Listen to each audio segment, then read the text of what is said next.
KJ Osborn, Minnesota Vikings, WR3. How are you tonight, sir? I'm doing great, man. Glad to be here. Oh, we appreciate having you on. We got a slate of questions for you, and I'll kick things off. So the Vikings were kind of sort of deprived of a consistent wide receiver 3 for about 5 or 10 years when they used to have, Jake Reed and those legends of great. And then boom, all of a sudden you kind of showed up in the last 2 years, and it seems like you are going to seize that job for yourself. But when the free agency happened this year, or the draft happened, we didn't really know that you would be the guy opposite Jefferson and Thielen. So what did you do this offseason to grab this job as make it your own? I did a lot this offseason. Obviously year one, I'm a rookie. So, going into year two, it's like, all right, now I know the league, I understand the organization. I understand the offense, how things work. So I was able to, hone in on my skills. I can kind of, self-reflect, like, what do I need to work on? So, that's what I did in the offseason.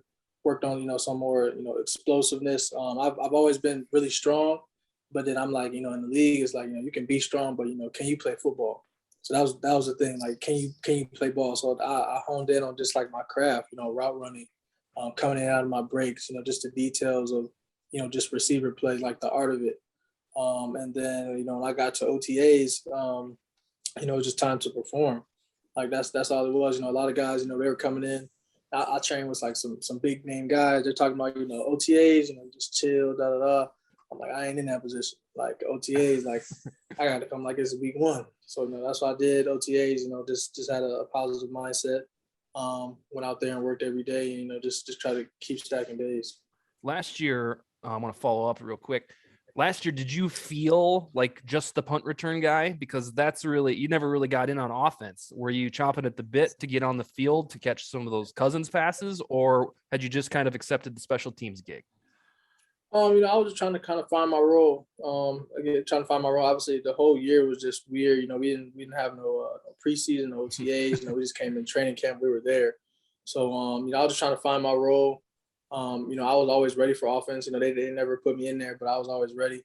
So, I was just trying to find my role. My role was special teams, whether that was kick return, punt return, run down that gunner. That's what I did. Okay. And, KJ, kudos to you as well for the offseason, because I think a lot of us as well, like who, watch the Vikings, it kind of went from, KJ Osborn's getting the starting reps out there to all of a sudden, wow, this kid can play. And now he's making play after play on the field, and it's translating to the season. So kudos to you on. You forgot what school he went to? It must be a Kane thing. So, but anyway, so on top of your development individually from year one to year two, there's been a lot of changes, obviously, with rookie year, no fans, COVID going on, and just a completely different experience. So what is that like playing in year two, now that you're able to come into US Bank Stadium and hear the fans and hear the Gallahorn and actually get amped up? What's that like? Right, that's huge for me, because I've always been a guy, like, I play into the fans. Like, I love hearing the fans. That gets me going. Even away, like, I love the boos. I love, it's just us on the road. Like, so I was a guy, I wouldn't say like it affected me when it wasn't there, but to have it there is just another advantage. So and being at our home field, such a huge advantage at US Bank. So it's lovely. I love it. Seeing the skull chant, hearing it every week. My family coming in, because they weren't able to see no games last year. So them getting that experience, that's been huge for me. And I love the fans. And I bet they cap it all off to get a walk off on the road to be able to have that interaction with the fans. That's got to add a little capper to it as well. Yeah, all that stuff is cool. Even in Arizona, there was a fan chirping at me. And I scored my first touchdown. I looked right at him. And I was talking to him. So it's fun out there. The 61-yard touchdown at that. Throw that in there.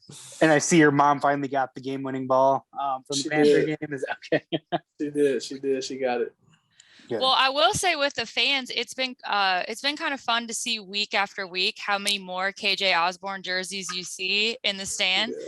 Like even when I was in Baltimore, I saw a chunk of people all sitting with your jerseys. It was like a row of 4 people. And so I kind of assumed they knew you just, because they were all matching. And I went over to them and I was like, hey guys, I was like, hey, and they were like, oh gosh. And I was like, you guys know him? They're like, nope. We just right after Carolina, we all went and bought them. And I just thought that was really cool because they were from Minnesota, but they went to Carolina and to Baltimore, and now they're complete believers. So that was really cool. But cool. Speaking of the game ball, I thought you were maybe going to give it to Larry. So how'd you decide there? My mom, she ain't let me. I didn't really have a choice. But one thing though, so she got that one. That was like from game day, and the team, they gave me another one that was like laminated and stuff. So I kept that one in the house, and so she'll get that one from the actual game day. So it split out good. Yeah, well, that's really cool. So just to touch on the changes that you've had from year 1 to year 2, you do have a different offensive coordinator this year than you did last year. How does that affect your prep going into the game? That change. It doesn't from year 1 to year 2. It doesn't too much at all. Our offensive coordinator, it was his dad that was our coordinator, so it wasn't like it was too much turnover. Like he wasn't in the building at all. We do a lot of similar things as to last year. So it wasn't really too much of a turnover. For me, the impact would be like my receiver coach, Coach Cardell. Him coming in, that would be the big impact more than the OC. Right. Yeah, that makes sense. Hey, Bryant. So KJ last year got to do 2 Packers games, although there really weren't fans, and it certainly weren't fans in attendance in ours, and I can't remember if there were in Green Bay. Yeah, they had some. They had some. Okay. Bryant, tell us why. So you played for the Vikings for a decade. Tell us why Packer Week is different than any others. It's just like Florida State and Miami. It's a big rivalry, and it's like the battle of the border, kind of like the fans look at it as lose all the rest of the games, but don't lose the Green Bay. So basically how we are with Florida State. So yeah, it's a big rivalry, and I heard about it as soon as I got to Minnesota. So, and I had to experience a few of them. KJ, can you start to feel some of those seedlings of hatred for the Packers, or do you have to work on those yet? Oh no, you see it like as soon as you get to Minnesota. Like I just checked a couple people at the mall. Like I was at the mall. Maybe I think Packers had maybe a Thursday night game. I kept seeing Packers jerseys. I'm looking at the people. I'm like, what's going on? Like, why you got the Packers jersey? They like Packers tonight. But like you see it all the time. And then like you said, like in the game, it get chippy in there. We know we don't care what their record is, what our record is. Same thing like you said, like Miami, Florida State. Like we see y'all 2 times a year. We know y'all. We know the cadences. We know everything. Like it's come down to execution. Can you already tell that it's a different vibe for Zimmer and the rest of the locker room when it's the Packers, or is it just go win regardless, or does it feel different because it's Packer Week for you? I mean, you always say you take one game at a time, and you don't treat anybody less or more important than anybody else. But I mean, in reality, like you said, when you play in Florida State, it's like we know. Like we finished the game last week. We broke it down. It was like, Zim said, we know who we got next week. Like it's not a secret. We know it's a big game. We know it's a rivalry and things like that. Like our preparation doesn't change, or how we go out and execute doesn't change. But it is a little extra adrenaline. That's just natural. Excellent. Raun, what else do you got for KJ Osborn? All right, KJ. So playing wide receiver, obviously, I'm not going to say one position on the field is tougher than another. So, Brian, I'm not disparaging offensive line at all. But in the sense that as a wide receiver, you're reliant on so many things going right before you even have the opportunity to shine. The protection needs to hold up. The play call needs to be appropriate. And then the quarterback obviously needs to look your way. So what is it from your perspective that you're able to either like kind of lock into a zone knowing that, hey, I might be running these routes and look back and the ball's elsewhere, something, the coverage might dictate the ball goes elsewhere. What is it to be able to kind of keep that momentum going, play in, play out, to be able to be productive when those opportunities come? One in practice, like, we obviously going over our class plays, for that week or whatever. And, it may dictate by coverage. So, you may see like, Kurt may look this way on 2 highs, looking this way on 1 high. If I see his 1 high, it's like, all right, he's looking this way. And then after that, it's just a play-by-play mentality, like good player, bad play. We always say in the huddle, like, stay level-headed and, play in and play out. another one play happens, whether it's a positive or negative play, we got to move on to the next one. And that's how, you just keep going and, keep stacking drives together. And then, you get out there, you do it all again. And then how much of your return experience being a punt returner last year, how much of that does that play into, wanting to, I know you hurdle the guy and you've been great after the catch this year. How much of that goes on in your mind, or how many similarities can you draw being a returner versus being in the open field, or is it two completely different things? As far as being in the open field, yes, there's a similarity. It's not anything like you think about, it's just natural. You've been doing, playing ball since you were I was a kid. So it's just natural. But somebody asked me that question before, just as far as the similarity or differences between receiver and punt return. And I was like, it's totally different. It's two totally different things. Special teams is a one play mindset, one play, Super Bowl. It's just everything you got on that one play where again, offense is, you stacking drives together, you're moving forward, you're moving backwards, you may have positive plays, negative plays, and things like that. So, but as far as open field though, yeah, it's just natural. I didn't even know I was gonna hurdle that dude. I think that was my second catch. That was my probably first time, running with the ball for the pass, and it just happened. So. Okay, so today, Mike Zimmer talked to you guys again. He said about the NFL taunting rules, because I think the ref crew that you guys have this week have called them 3 out of the last 4 weeks or something. How much is that on your mind when you go, when you even catch a pass? Are you even more hyper aware now of how you act immediately afterwards? I'm not, cause I'm personally, I'm not a big big talker. If somebody's talking to me, I'll talk back. But other than that though, I'm not really too much. But if I were to do something, I'll just make sure I'm not looking the person right in the face. Or if I'll do a celebration, I'm not looking at their sideline. Mm-hmm. But I guess it's not really something I've been too concerned about, really.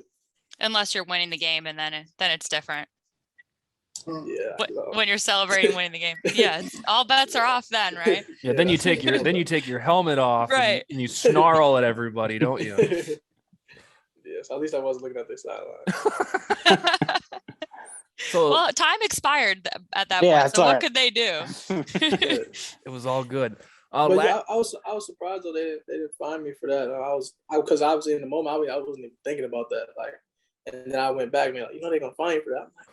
I'm dang, maybe I should have did that. Then they didn't find me, but they fined CD for the same thing. He just waving at the guy, yeah. Yeah. So I'm like, damn, I got lucky. Yeah, that was one of my first thoughts after it was that you won the game. I was like, crap, he's gonna be in trouble. But good thing you weren't. Before you got here, KJ, to the Vikings, Stephon Diggs, not on the miracle play, but on a regular touchdown at Green Bay, he scored, and he did what you did in the first or second quarter, took off his helmet, just started talking, and then boom, the flag came out, and we're like, what are you doing? Oh, yeah. So when he didn't even throw it though. No. He just took it off. Yeah. You're not supposed to take it off. Yeah. Cam will probably get something for taking his off. When he was yelling, he'll probably get something. Yeah. Sometimes it's worth it though. Sometimes it's worth it. you gotta get that FaceTime while you can. So last year, KJ, when you guys started 1-5, Bryant, we do this show weekly. Bryant and I talked about how it felt like with no Everson Griffin and no Stephon Diggs, that with a losing record and all that, it felt like the team really didn't have a vocal leader. Well, now Everson Griffin's back. The team has a 4-5 record with hopes to get to 5-5 this week. So who would you consider that vocal leader on the Vikings offense? Is there just one, or is there a bunch, or who's the guy that gets you fired up when things aren't going the hottest? I feel like it's a couple. Number one would be Dalvin. Dalvin is always going up and down the sidelines in the locker room. I'm just for the whole team. He's yelling, he's talking. When things aren't going good, when things are going good. Adam is talking all day. Getting guys fired up. Again, when things are going, good or bad. Brian O'Neill, he speaks a little bit. He's not gonna yell out in front of everybody, but he'll come up and down the sideline, say a couple things. But mostly it's mostly that on offense is mostly Dalvin. and Adam after that. Okay. And obviously Kurt, he'll come up, he may not, yell out in front of everybody, but, he'll say, whatever he has to say. But mostly it's Dalvin. Yeah, he gets fired up in the big moments. So in his career, he had those two humongous comebacks, the one with Washington and then the one against the Broncos. And then last year when you guys won at Soldier Field on Monday night after the game, I think it kind of was like a first down that ended it and he got real fired up. But is he usually Mr. Even Keel around you guys? Always. That's why when he does have those outbursts, it's always so funny. It's always so funny. He'll be yelling. It's like, but no, it's Kurt's cool, but no, it's definitely funny, and it shocks me too. It surprises me. No, and Kurt definitely gives off that dad vibe, but he seems to be very self-aware in it. He's not like Russell Wilson and just being a tool on social media. You don't need to comment on that because who knows. But so anyways, you've had obviously this year, establishing yourself as that wide receiver 3 and being a dynamic part of the offense. And then last year being a returner, probably it hits differently this year. But what would you say, whether good or bad, is your welcome to the NFL moment? I made it, I'm here.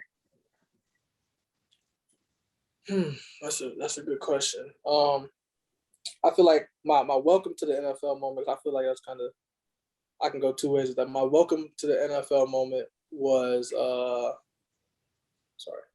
welcome to the NFL moment was I was in meetings last year, and it was the first time seeing somebody get cut.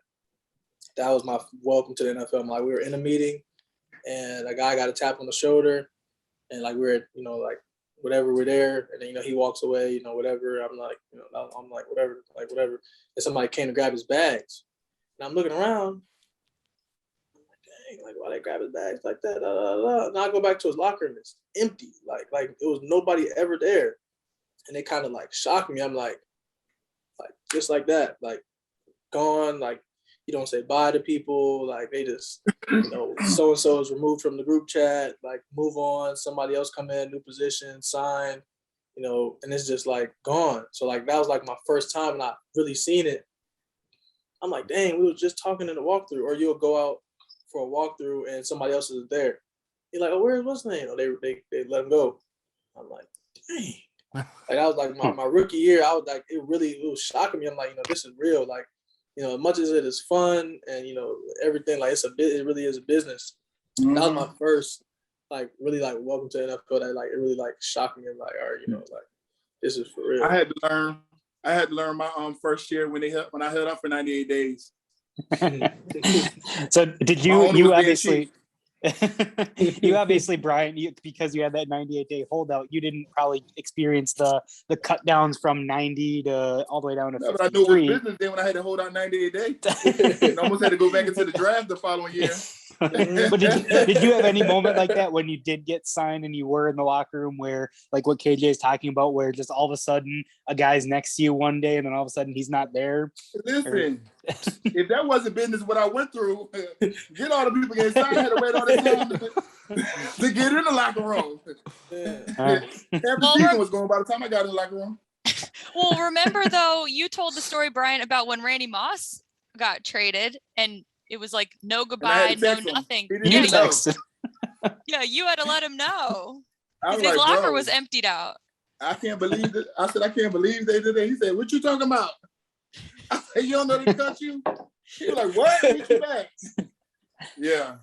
Oh my gosh. Randy KJ, Moss. The Vikings franchise is not adverse to the drama that happens, whether it's player acquisitions, letting Hall of Fame players go, and so Cruises on Minnetonka.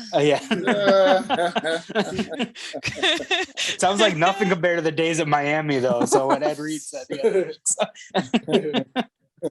Yeah, have you guys met and hung out, or is this just the Miami association? I was hoping he was gonna respond. I said probably a lot of people DM him, but I know he went to Miami. I was like, let me reach out. Oh, he did. So you guys haven't hung out yet? Not yet. I've been watching your stories though. Yeah.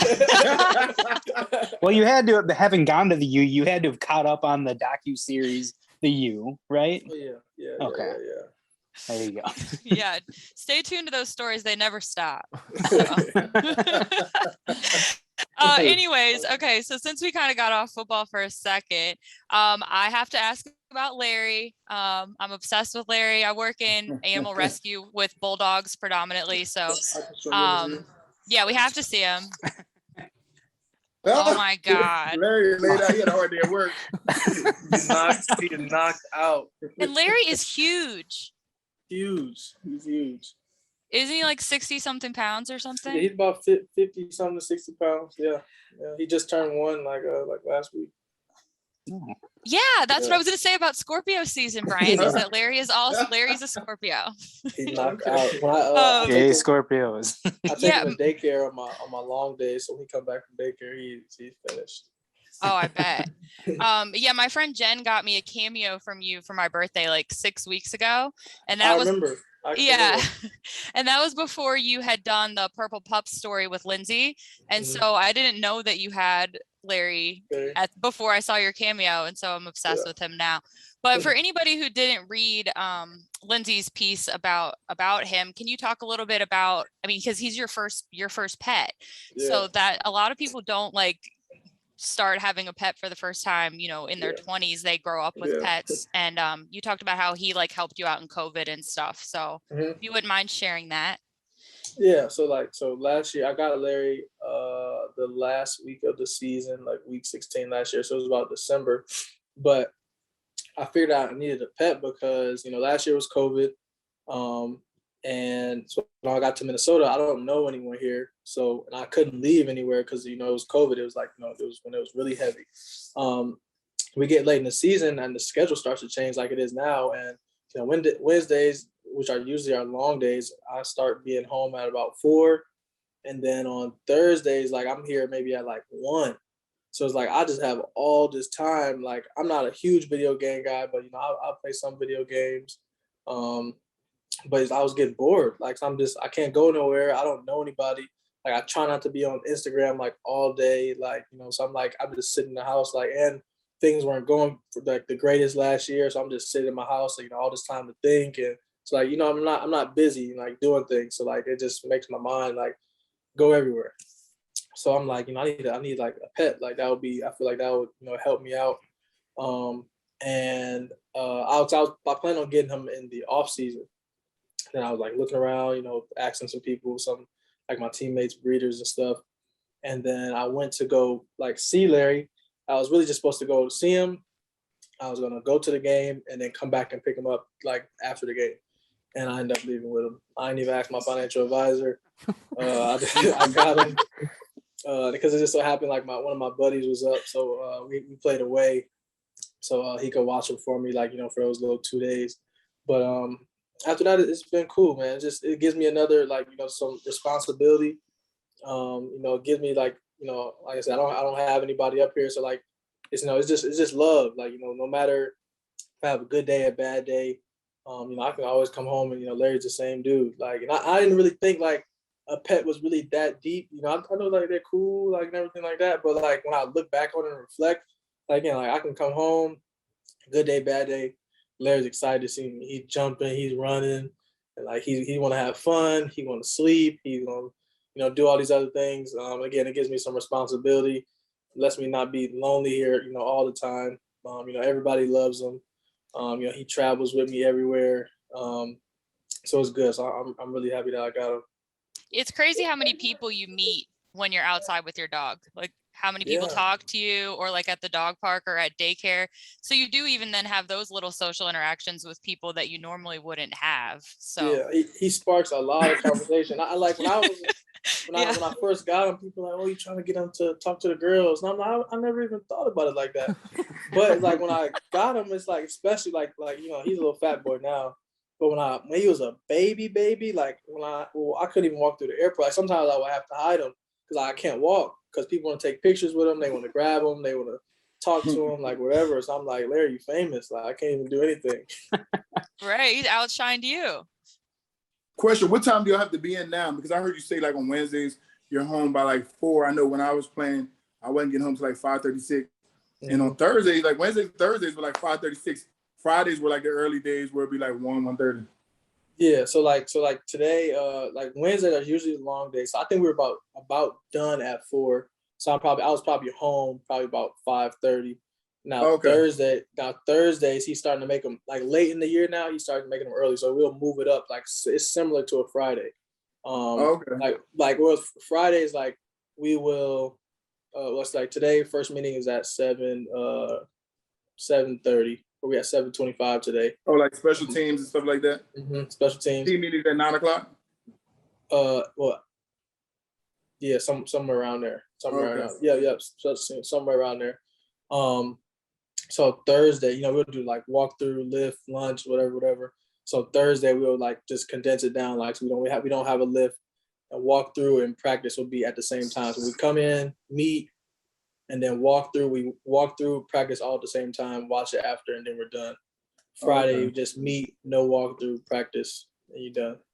But we started doing that. He like closer, like last year we did it again, like the week of Thanksgiving or the week before, like these Thursday practices. He'll start making them. The Thursday schedule, he'll make shorter, not the practices. Wish they would have did that for us. Yeah, like 2 Wednesdays and Thursdays was like the long days. Zim is another big guy. Like he wanted, like, if something's right, if something works, he's gonna do it again. So like we won last week. We did this like this last week, so we're gonna do it again. That's how he is. Hey KJ, one of the primary reasons that Vikings fans are really falling in love with your game is the fact that you're a playmaker. Outside of Thielen, Diggs, and Jefferson for about a decade, we've had dudes that can catch the ball, get a first down, yay. But you are turning it into something more, like the Cardinals touchdown that we touched upon, the 61 yards. And then, of course, the walk-off where you tore your helmet off and, we won the game. So it's those plays that are really making a name for yourself. So I know that had to come from somewhere. As a young man, a teenager, who did you model your game off of? Originally, I modeled my game off of Amari Cooper. I tried to, kind of look at guys, similar body types as me, similar makeups. So I was always an Amari Cooper guy. And then after that, it was kind of a bunch of receivers, like, obviously Devontae Adams. I take a little bit of Diggs game. I take a little bit of Jarvis game. I love Sammy Watkins. But I would say probably those top 4. That's who I kind of somewhere, in between there. I take a lot of those guys' games. That's people. Those are guys that I watch a lot. Then I watch, other receivers, of course, for all a bunch of reasons. But to answer your question, like coming up, I've always watched Amari Cooper. Okay, excellent. Ron, what else do you got for KJ Osborn? And well, I guess obviously looking at around the league and looking at guys to model your game after, I'm sure there's things that you can pick apart from everyone watching film. Right. But obviously you're a part of one of the best receiving rooms in all the league with Jefferson and Thielen out there.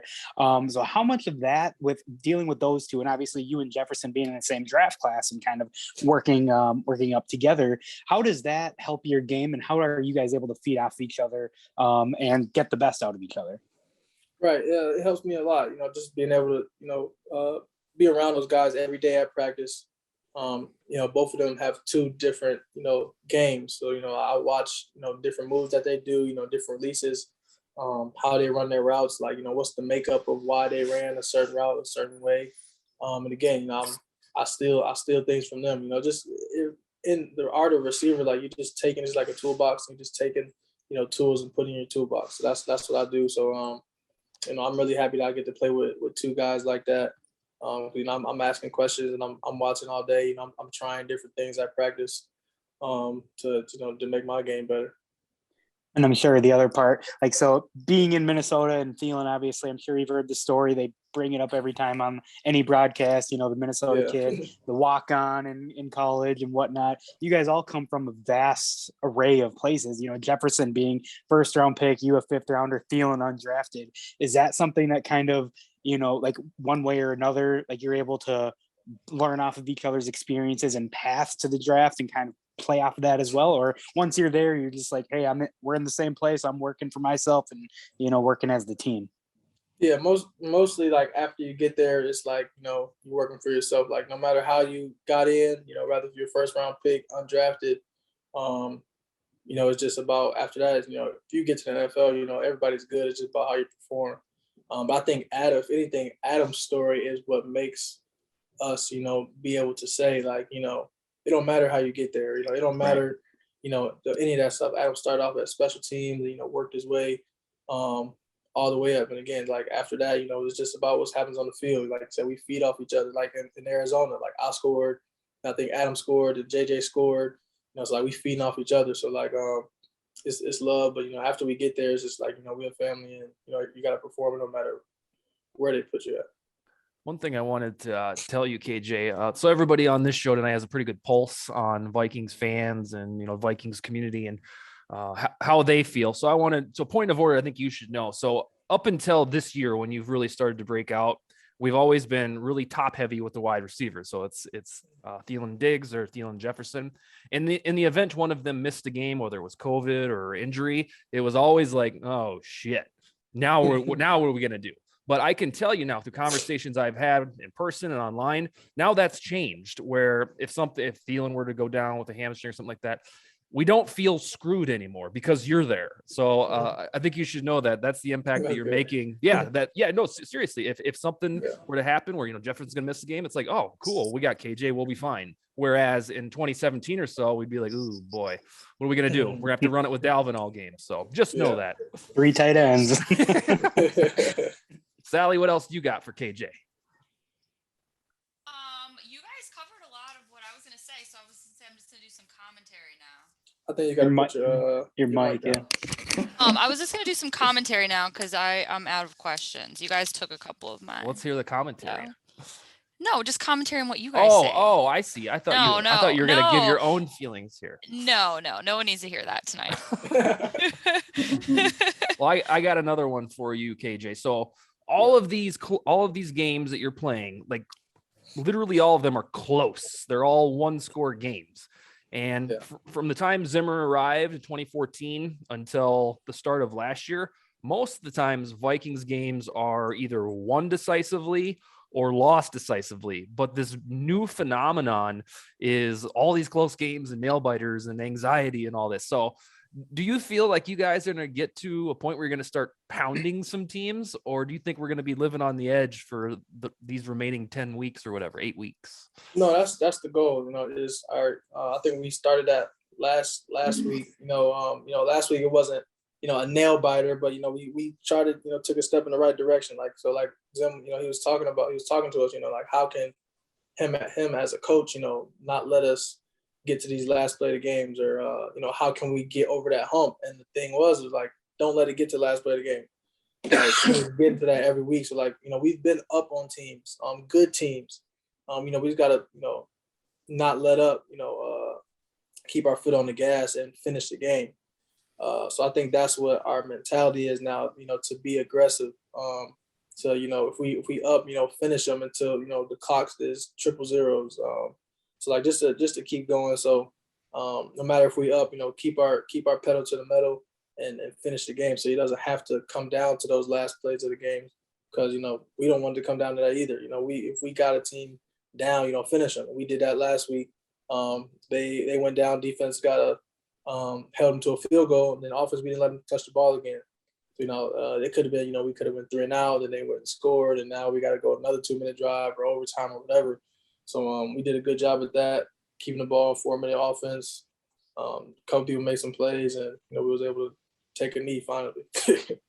So that philosophy of step on their throats, that's been louder in the last couple of weeks. Is that correct? Okay, because we've always had this mentality as fans that the Zimmer brand of football is to play defense and suffocate an opponent, because the defense is so darn good that, as long as you get to 21 points, you should be fine.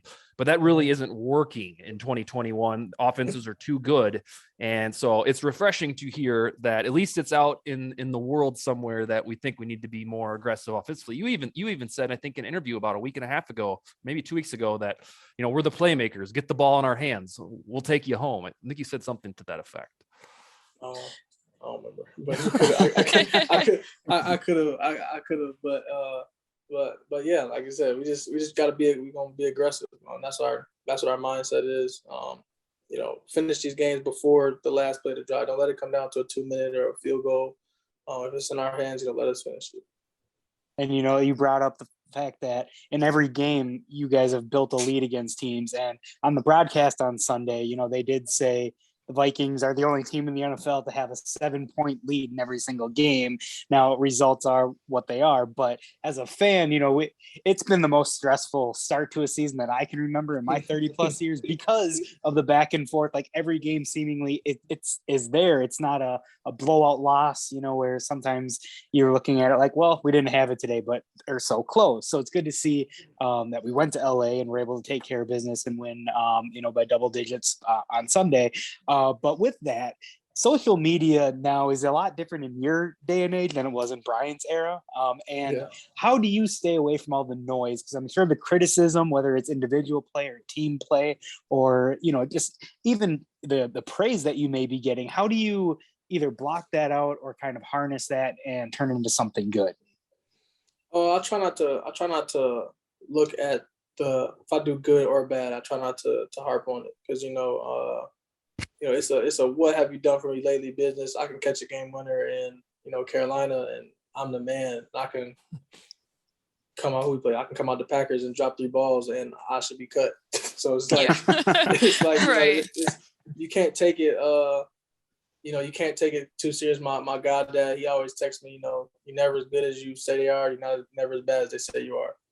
So that's just something I don't try to go and like dig deep into. Because, if you go in looking for bad, you're going to find it. If you go in looking for good, you're going to find it. It's the NFL. There's so many people, especially in the state of Minnesota, the NFL, some of these states, they got one team. So everybody's looking at the Vikings. Everybody's looking at the Packers. So, they're always going to have stuff to say about you. But, you just can't go in and be reading and diving and looking at stuff where, you can be doing that stuff all day. It can mess with your mental. I was going to ask, I feel like every big catch that you've had this year has went under review. I think there was one in Cleveland against Cleveland that seems like they reviewed it for like 3 minutes. How stressful is that for you standing there on the sideline when they're not even playing the replay and you don't know what they're going to say? It depends. So if we're at home, that one, I didn't know if I got my foot down either because really that ball, a lot of people don't know. I didn't even see that ball because when the ball came up, it was in front of the doors, like the glass doors. So I'm looking up, it was a big glare. So I seen it, the ball come out of Kurt's hand. I seen it like a little bit in the air, and then the rest was just kind of just timing, and I don't even know how I got because I didn't really see that ball that much. So when I came down, I kind of waited to celebrate. So I'm like, I think I got it down. So then I waited for the ref. He said I was in, and then I celebrated. So we went back to the sideline, and they were reviewing it. So I was looking just like everybody else, I think I got my back foot down. So after I got my back foot down, I was like, oh yeah, I got it. And then they reviewed the touchdown in Carolina because we were talking about in the offensive meeting room. So what happens if that was not a touchdown? I threw my helmet off, then they got a 15-yard penalty, and then we backed us up. Yeah. So then I'm like, in that moment, I'm like, I just knew I scored. So I wasn't even thinking. I didn't even, because usually that was my second touchdown. But my first touchdown, I turned to look at the ref like I scored, right? Yeah. So that time, it was like I knew I scored. So I didn't even look back. I could have been down at the 1. I was still gonna throw my helmet because I just felt like I scored. So I'm like, thank God I scored. Because I just knew I scored. So when they were reviewing it, I was like, I don't know what was taking so long. I knew I wasn't out of bounds, whatever. But when you're away, it's really the fumbles that, the catches are okay. You get the catch, you don't. It's the fumbles that they review because it's so frame by frame. Please, I hope my knee was down or something like that. Those are the ones that you really really stressful. Yeah. I've always wondered about that glare there because as a fan in the stands, it gets really bright. You better have your sunglasses with you or you're not going to see anything. So does that really affect you guys too down on the field level? Oh yeah, for sure. And now at night games, in Dallas, or not in Dallas, when we played Dallas, it was a night game and the lights were just really bright. So when you look up sometimes you just get lost in, what could be there, and then you'll find the ball, or that's why they tell us to look up and not back. Like Jets lost the ball, like Kurt threw him, I think he ran some type of double move, and it was incomplete. I don't know if you want to call it like a drop or just whatever. But Justin, I don't know if you could tell, but maybe a fan can't tell on the outside. Justin looked. He up. let up a little bit, yeah. Yeah, he let up because he didn't see anything. Tracking the ball, So he just looking up, and he's just like, "Oh, he must not have threw me the ball," and it's like zoom, and then it's like, "Oh, like it was right there." So like you just get caught like in the light. So like receivers deal with that, and punt returners. We play at 12 o'clock here and 1 o'clock somewhere else. Like the sun is smack dead in the middle of the sky. So when they punt the ball, like it's right there. Like that's what a lot of people don't know. Like that we not struggle with that, but that's like a challenge. Like we have to practice that. So we'll go out and practice with the sun in our face. Is that something that I know Adam Thielen had mentioned it in the offseason about tracking the ball at US Bank Stadium with the roof the way that it is, and then playing the day games, and then I guess every game the lighting's different. Is that like truly something that's significantly different at US Bank than it is, say, maybe not SoFi, but in an outdoor stadium, for example, like, or is it just something like, is it like playing outdoors? Yeah, I think like it was better when you said indoor or outdoor, because like it's not just US Bank Stadium, like it's lighting problems everywhere. Like when we played the Colts last year, and that was my first career, punt returns, and they had the opening right there, and the sun was literally smack dead in the middle. So I had to let a ball drop, so I literally couldn't see it. So like, but outdoors it's a lot more clearer. So it's not just US Bank Stadium. I've never really had a problem there during the daytime, but like at if it's a night game, like when it's like that bright, you can lose the ball, like or it might be hard to track for a second. But any stadium, I mean, I've lost balls in college. I lost a ball, I could have had a touchdown. Like, I'm looking up, and you literally don't see it. Like the whole crowd sees it, and they're like, "Go catch it." And you're just looking there, like, I don't see anything in the sky. And then to your point about like your touchdown in Carolina being reviewed. Now, I don't know how much of Vikings history you've gotten into, but Bryant was a part of that 09 team where like that. So that play that your touchdown reminded me a lot in the way how it felt of the Favre to Greg Lewis in the back of the end zone in week 4, whatever it was, where touchdown happens. And then as a fan in the stadium, like you're celebrating, that's great. Right. And then they review it, and then they rule a touchdown, you get to celebrate again. So that had been a lot of fun. Just like, you scored, you throw the helmet, Conklin made a great catch on the helmet, by the way. And then they rule it a touchdown again. And now your emotions are in check, and you can celebrate again, knowing that you just walked them off. So that's got to be a lot of fun. Definitely. That was definitely a cool moment. We talked about some of the goofy stuff that's happened in this season, all the close games. Another thing that normally that the Zimmer brand of Vikings is known for is discipline and not getting penalties. But this year, so far, the Vikings, not you personally, but the Vikings are the most penalized team in football with yardage. Is that a point of emphasis in the last couple of weeks to reduce those? Oh yeah, ever since week 1, it's been an emphasis. I've learned in high school, what loses you games is penalties and turnovers. That can lose you games. So it's definitely been an emphasis, just try not to get penalized. Okay, Ron, we got time for one more. What do you got? Well, so I'll get into a little bit, maybe a fantasy football aspect of it. So I'm in a dynasty league, and so I have you on my team as well, along with Justin Jefferson. So that to me right there is added insurance. But do you play fantasy? And if so, like, or have you ever played it? And do you care, like, when people, I'm sure tweet you or, direct message you or something saying whatever about your team or other Vikings team? Do you care about that at all?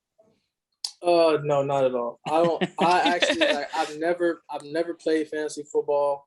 I don't want to say I don't know what it is. Like, just from seeing stuff, this is my first time trying to explain. I'm guessing you get players, and you get like your starting lineup, and you can have a start people or bench people, and those people get points, and then like you go against other people, and then at the end it's like who wins or who had the most points. Is that how it works? Yep. Yeah. Yeah, so that's kind of like what I know about it. I never like looked it up. That's just what I assume. But no, players we don't be caring about. I mean, I've seen people, care about. I've seen Tyreek Hill, like, my fantasy people, like, I got y'all, he can do that.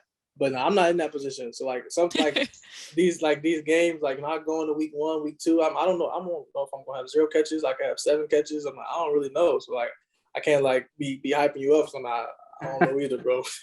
But no, that's it's not something I pay attention to. But it is crazy how serious that stuff gets, and people have me in like group chats with all these other NFL players, and they're like, I need you to do this week. I need you to do this week. Like they're messaging us on Instagram, and people got team names and all different types of stuff. So I didn't even really know about it too much until I started making plays. Then I started getting tagged and all that stuff.